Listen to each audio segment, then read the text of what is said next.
Hi everyone, welcome to the conclusion of the Oceanside 70.3 2025 series. If you're new here, I go by Come Try with Annie. I've been documenting my triathlon journey since 2022. Yesterday I finished Ironman 70.3 Oceanside for the third time. It was my 8th half Ironman, and it feels like it's been a while since I raced. I haven't done a race since Ironman California in October, so I was really excited to get back at it. I'm recording this the day after the race. I have not left my couch all day. I've been going through the footage I got from the race, collecting my thoughts. I'm trying to get this video out as quickly as I can because next weekend I go to Coachella for my bachelorette and I didn't want to leave you guys hanging for that long. But if I can tell you anything, it's that I am freaking destroyed. But let's not waste any time. Let's get into it. I'll start when we headed down to Oceanside. So originally our plan was to stay in the van. If you've been following along, you know that we stayed in the van for Morro Bay and Santa Cruz. And honestly, it doesn't bother me that much. I prefer to be more comfortable before a race, but the van is pretty comfy. But at the last minute, our friend actually got COVID and had to drop out of the race, and she was trying to get rid of her Airbnb, and we jumped on the opportunity. Happy race week. We are officially here in Oceanside. It is Thursday. Jacob and I came down during our lunch break to quickly check myself in because I always like a low bib number. And we jammed out of there, made it to our Airbnb that we got super last minute, and it's actually very big. And it is now 4:30 and we're gonna go back to the Race Expo, get an acai bowl. I haven't had an acai bowl in I don't know, 6 years or something. I don't even remember the last time I had one. But for some reason I'm craving that, and you gotta have whatever you're craving on race week. And we're gonna go take in the vibes of Oceanside. Year number 3 here. I feel like I know it like the back of my hand. Let's go. We're 2 days from the race. I'm feeling weirdly calm. Usually I'm already nervous at this point, so hopefully we can keep that feeling going. Nothing's worse than the pre-race nerves. And then on Friday, I had my shakeout run and ride that I always do before a race day. The shakeout run was just 5K, super easy. I did it with my friend Clayton, and there were 5 by 1 minute fast efforts at the end. And then I had my shakeout ride, which was 45 minutes, and that's where I felt very, very strong.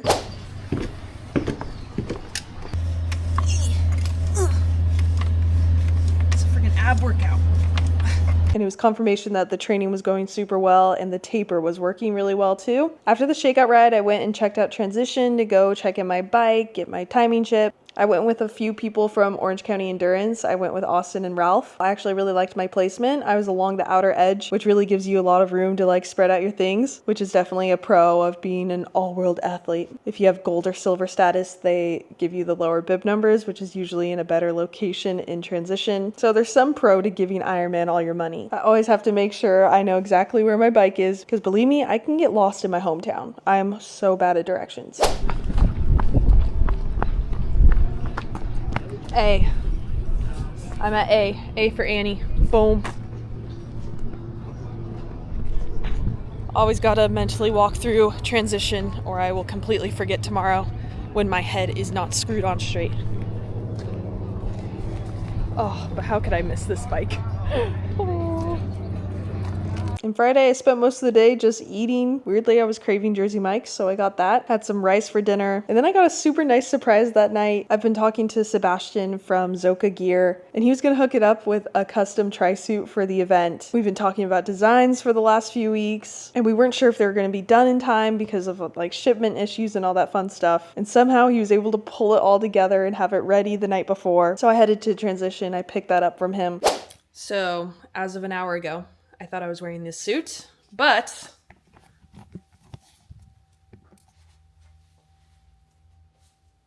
boom. Jacob, what do you think? It's awesome. It's the coolest kit ever. And I gave it a try and it fit like a glove. It was honestly perfect. Super aero, and it looked awesome. There was a little voice in the back of my head saying, hey, what do you always tell everyone?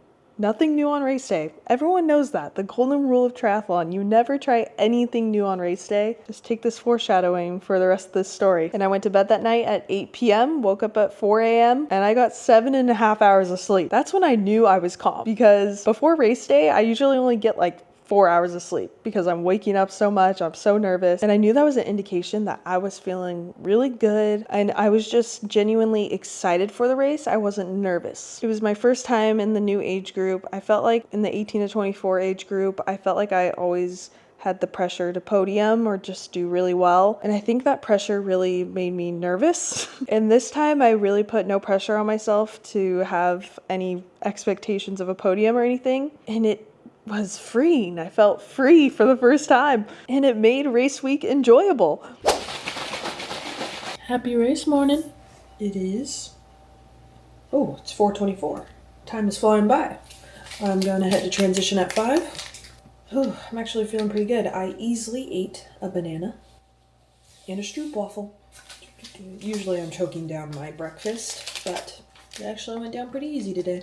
Now I'm gonna have a coffee, get dressed, head out. We headed to transition. It was 46 degrees that morning, which I think is 7 degrees Celsius. And a lot of people complain about how cold it is in Oceanside. I think it's a bit of a catfish. You think you're going to be in California, it's going to be warm, but that's not really the case in Oceanside. It's always cold in the morning. Every year I've done it, it's always very cold. And to me, I think that's actually a strength of mine because the cold does not bother me at all. Everything was going smoothly. Once I was all set up in transition, I headed to the porta potties just to go pee one more time. And once I was done with that, I was ready to zip up my kit.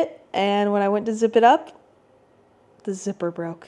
And I learned the hard way that nothing new on race day truly means nothing new on race day. Thankfully, Jacob was right there and he was able to sprint his heart out to the car, grab my old suit, come back to transition. Thankfully, we were very close by and I changed in the porta potties. And this was all like 10 minutes before I had to go to the swim start. And I actually kept a very cool head through this. I feel like that's where the experience comes in and realizing like, hey, sometimes things happen in races or before races and you have to learn how to like deal with it on the moment. And the worst thing you can do is freak out. And I'm actually very proud of myself for how I dealt with that moment. Got into my old kit, and although I felt like I was calm and collected, I guess I really wasn't, because when I handed Jacob all my things off, I grabbed my goggles, and I always bring a clear and a tinted pair. But if you know anything about Oceanside, you know that when you're coming back from the swim, the sun is blinding you so much that you have to have tinted goggles. And I grabbed the clear ones, and I have no idea what the hell I was thinking, but it was way too late. I didn't realize until like 2 minutes before the swim start. And I was like, whatever. Like, it's pretty blinding no matter what. Goggle choice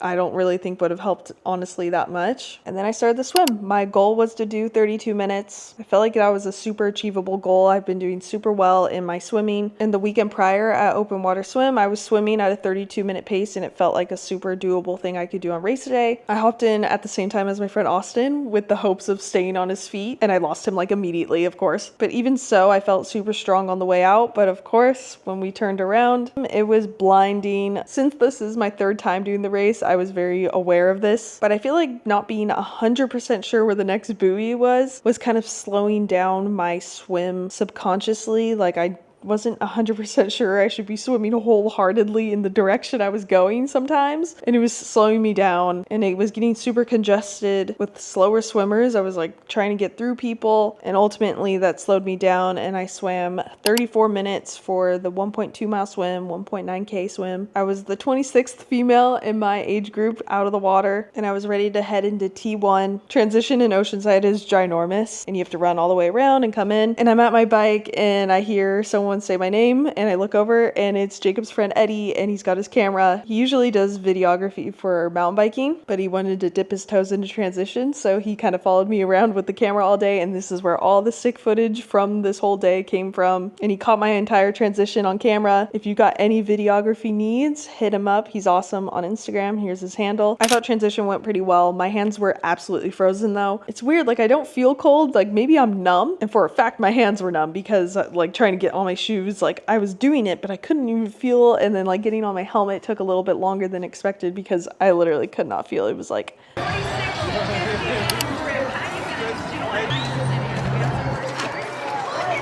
hands are frozen. and then we headed out to the bike. Let's go, Annie! You're 6 minutes down! Good swim! The bike is definitely my strong suit, so I didn't really care where I was out the water. During this race, I kind of wanted to risk it. Like, I wanted to really show what I could do, and I didn't want to hold back. My goal was to hold like 170 normalized. The last 2 years, I held 160 watts normalized on this route, so I wanted to see how I could compare with that. And some things to note about the bike is that it is cold, which doesn't affect me, but can sometimes affect the power in my legs. It can be hard to push power when your legs are cold, or rather numb. The road quality is pretty horrible, and of course the part everyone talks about are the hills. There's 3 major climbs in Oceanside, and they all start on the second half, so you kind of have to be able to pace yourself perfectly. But since I've done this race, it was my 3rd time, I kind of felt like I could risk it a little bit more, and I went pretty hard on the way to the climbs. And as I was saying about the road conditions, there's also a lot of speed bumps in Oceanside.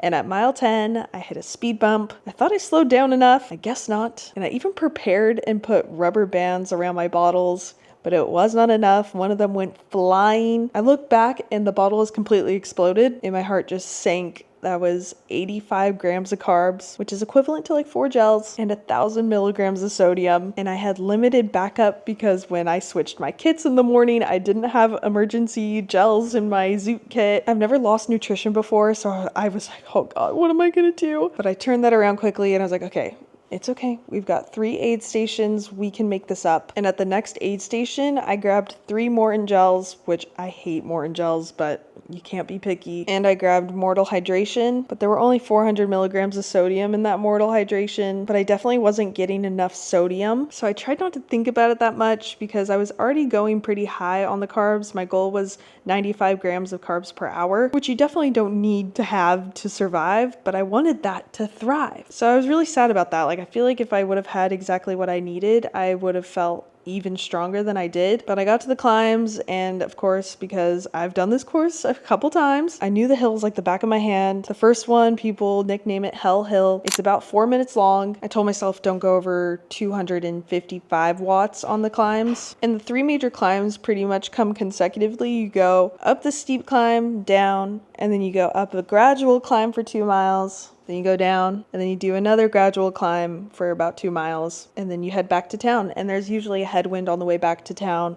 I finished the bike in 2 hours and 44 minutes, which was 5th in my age group, and I was really happy. I had a normalized power of 172 and an average heart rate of 156, which is very low for me, but I headed into T2, and thankfully in T2 I always keep a bunch of extra nutrition just in case I ever need anything else, and I had more salt sticks in there, a few gels, and I was able to do some damage control on being low on sodium. I could tell my body was like a sponge soaking it up, and I headed out onto the run, and I felt pretty awful, and it was all in my legs. If you watched my previous video when I was dealing with this in my brick run, when I was testing out the race shoes, I was testing out Alpha Flies, and I hopped onto the run, and I had like shin splint, calf issues, Achilles things going on. Like, it was just everything down there. And I blamed the shoes right away because that was something new. Those shoes are aggressive. So I was like, oh, you know what? I'm going to go with my trusty Saucony Pro 4s. And that's what I did for race day. I thought I solved the issue. Turns out I didn't. And I don't know if it was the lack of sodium or it's my body. But either way, I felt awful the first 3 miles. But the thing I kept telling myself is,